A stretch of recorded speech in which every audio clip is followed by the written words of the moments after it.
ओम श्रीराम. सर्व श्रोत्यांना प्रेमपूर्वक नमस्कार. श्रोतेहो, आपण स्वामी विद्यानंद यांच्या भावार्थ रामायण संक्षिप्त या ग्रंथाच्या आधारे निर्माण झालेला मला भावलेले भावार्थ रामायण अर्थात आत्मपरायण हा ग्रंथ आपण पाहत आहोत. आज युद्धकांडातील अध्याय 24वा नारद रावण संवाद. ओम श्रीराम. श्री नारद महर्षी एकदा मंदोदरीच्या महालात उपस्थित झाले होते. तेव्हा रावण सुद्धा तिथेच होता. रावणाने श्री नारदांना वंदन केले. हे पाहून मंदोदरी विचारते की नारद महर्षी रावणास वंदनीय का आहेत. तेव्हा नारद महर्षी सांगतात की एकदा सनत कुमार व रावण यांची भेट झाली. तेव्हा रावणाने सनत कुमारांना विचारले की ब्राह्मणांची वंदन रीती काय आहे, तसेच योगी कोणाचे ध्यान करतात, भक्त कोणाचे भजन करतात, तुम्ही कोणाचे चिंतन करता, हे सर्व मला सांगावे. तसेच देव शत्रूंचा विनाश करतात तर ते बळ कोणाचे असते. तेव्हा त्या प्रश्नांना नारद महर्षी उत्तर देतात की जो आदि मध्य व अंती आहे, जो अनादि सिद्ध आहे, असा वंदनीय नारायण आहे. तसेच जो अनंत विश्वांचा निर्माता आहे, आगमानिगमावर ज्याची सतत दृष्टी आहे आणि यक्ष राक्षस किन्नर व सुरासुरासह सर्वांना जिंकणारा तो एकला एकच श्री महाविष्णू आहे. तदनंतर रावण पुन्हा प्रश्न विचारतो की सायुज्य मुक्ती देणारा देव कोणता, तसेच इंद्रादी देवांच्या हस्ते मरण आल्यास कोणती गती मिळते. श्री नारद महर्षी उत्तर देतात की इंद्रादी देवांच्या हस्ते जर मरण आले तर त्यास ऊर्ध्वगती मिळून तो स्वर्गास जातो, परंतु पुण्यसंचय संपल्यानंतर पुन्हा मृत्यूलोकात म्हणजेच पृथ्वीवर जन्मास यावा लागते. पुढे नारद महर्षी सांगतात की सायुज्य मुक्ती देणारा फक्त भगवान श्री महाविष्णूच आहे. म्हणजेच जो श्री महाविष्णूंच्या हस्ते मृत्यू पावेल त्याला सायुज्य मुक्ती मिळेल. तेव्हा हे ऐकून रावण आनंदित होतो व म्हणतो की ही आपली भेट संस्मरणीय ठरली आहे. मग रावण पुन्हा विचारतो की या विश्वात युद्ध करण्यासाठी सामर्थ्यवान कोण आहे.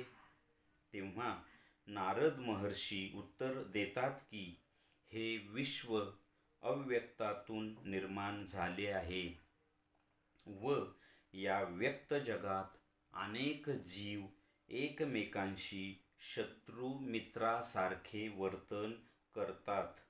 तरीही रावणा, तुला सांगून ठेवतो की तुझ्याशी युद्ध करण्याकरिता सुयोग्य व्यक्ती निश्चितपणे येईल आणि ती व्यक्ती म्हणजेच श्रीराम प्रभू आहेत व ते पुढे योग्य वेळी तुझ्या समोर उपस्थित होतील. आणि हे रावणा, श्रीरामांचा एकच बाण ती महान किमया करेल आणि तुझा मृत्यू होईल. त्यानंतर तुला सायुज्य मुक्ती मिळेल. त्याकरिता निमित्त मात्र होतील सीता माता. श्रीहरणाचे पाप तुझ्या हातून होईल व त्याची शिक्षा म्हणून तुझा मृत्यू होईल व त्यामुळे तुला सायुज्य मुक्ती मिळेल. अशा प्रकारे तिथे तेव्हा नारद महर्षींनी पुढील भविष्यकाळातील घटनांचे कथन केले होते आणि रावणास हे सर्व माहीत होते.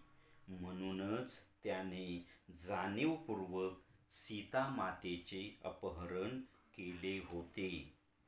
आता आपण जो राहिलेला भाग आहे तो आपण पुढच्या भागामध्ये पाहणार आहोत. आता आपण थोडक्यात आत्तापर्यंत या ज्या कथा आहे या कथाचाच आपण थोडक्यात सार पाहण्याचा प्रयत्न करूया. इथे सुंदर असा रावण आणि श्री नारद महर्षींचा संवाद झालेला आहे. आपण रामायणामध्ये रावणाला खलनायक किंवा दुष्ट, पापी वगैरे हे असं आपण समजतो आणि ते खरं पण आहे, खरं पण होतं. परंतु रावण हा ज्ञानी होता, विद्वान होता, पंडित होता. मात्र त्याला त्याच्या सामर्थ्याचा, शक्तीचा, साम्राज्याचा खूप अहंकार होता आणि हा अहंकारच त्याला पापी, वाईट, राक्षसी वृत्ती, वाम मार्गाने घेऊन जात होता. हे त्याला कळत होतं, परंतु तो शुद्ध मार्गाने जाऊ शकत नव्हता. आता इथे या अध्यायामध्ये जेव्हा नारद महर्षी आणि रावणाची मंदोदरीच्या महालात भेट होते तेव्हा रावण श्री नारद महर्षींना वंदन करतो. तेव्हा मंदोदरीला प्रश्न पडलाय की रावण श्री नारदांना कसं काय वंदन करतो, कारण रावण पण विद्वान होता ना, पंडित होता, ब्राह्मण होता. मग नारद महर्षी सांगतात की एकदा रावणाची आणि सनत कुमारांची भेट झाली तेव्हा रावणाला तिथे ब्राह्मणांची वंदन रीती काय असते ती कथा सांगितलेली होती. आपल्याला त्या भागाकडे जायचं नाही. तर मग रावण तिथे खूप प्रश्न विचारतोय. खरं तर रावण तिथे श्री नारदांना अनेक प्रश्नाच्या माध्यमातून हे विचारतोय की मला सायुज्य मुक्ती कशी मिळेल, याचं रहस्य नारदांकडून तो काढून घेतोय.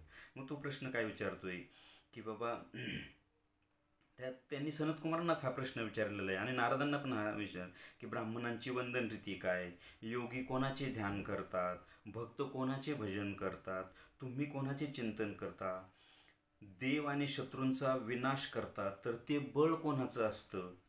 म्हणजे जे 33 कोटी देव किंवा इंद्रादी देव या खालच्या सगळ्या ज्या कॅटेगरीतले सगळे जे देव असुरांच्या बरोबर जे युद्ध करतात ते देवांचं जे बळ असतं ते बळ कोणाचं असतं. तेव्हा नारद महर्षी तिथे उत्तर देतात की या सगळ्यांचं आदी, मध्य आणि अंती जो असा आहे, म्हणजे आदी आहे, आत्ता आहे आणि अंताच्या नंतर म्हणजे अगदी कल्पांच्या सगळ्याच्या नंतर सुद्धा जो आहे, जो अनादिसिद्ध आहे असा वंदनीय नारायण म्हणजे श्री महाविष्णू आहेत. आणि ते असंही सांगतात की राक्षस, किन्नर, सुरासूर या सगळ्यांना जिंकणारा म्हणजेच महाविष्णू आहे.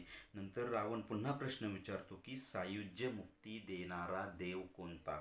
तेव्हा नारद तिथे आणि दुसरा एक प्रश्न विचारतो की इंद्रादी देवांच्या हस्ते जर मरण आलं किंवा इथे दोन भाग आहेत, इंद्रादी देवांच्या हस्ते मरण आलं किंवा आपण खूप पुण्य मिळवलं. पुण्य कुठलं, आपण पाप आणि पुण्याची व्याख्या करताना पुण्य म्हणजे काय, म्हणजे दान, धर्म, आरोग्य, धर्मशाळा, आश्रम वगैरे यांनी आपल्याला पुण्य मिळतं.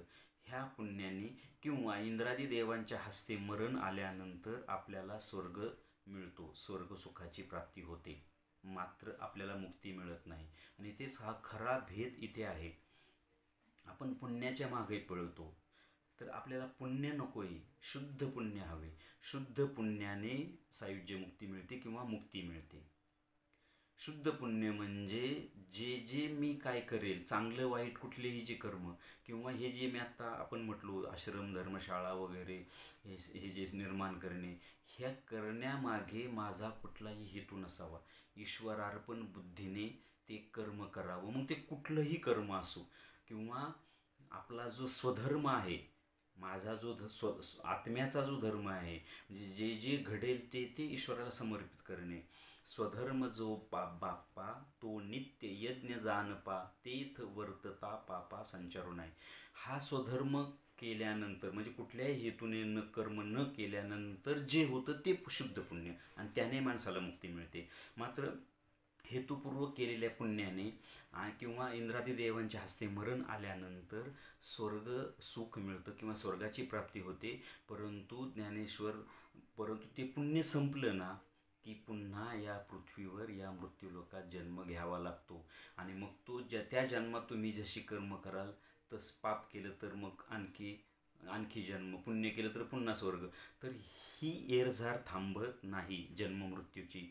आणि पुण्य संपलं की पुन्हा मृत्यूला का जन्माला यावं लागतं. म्हणून ज्ञानेश्वरांनी एक ओवी ज्ञानेश्वरांची की जै पुण्याची पावटी सरे, इंद्रपदाची उटी उतरे, सवेच येऊ लागती माघारे मृत्यू लोका. म्हणजे पुण्याची पावटी सरे, पुण्य संचय संपला, इंद्रपदाची उटी उतरे म्हणजे इंद्रपद म्हणजे स्वर्ग, स्वर्गाची उटी उतरे म्हणजे तिथून स्वर्गस्थान सोडून खाली मृत्यूलोकात यावं लागतं.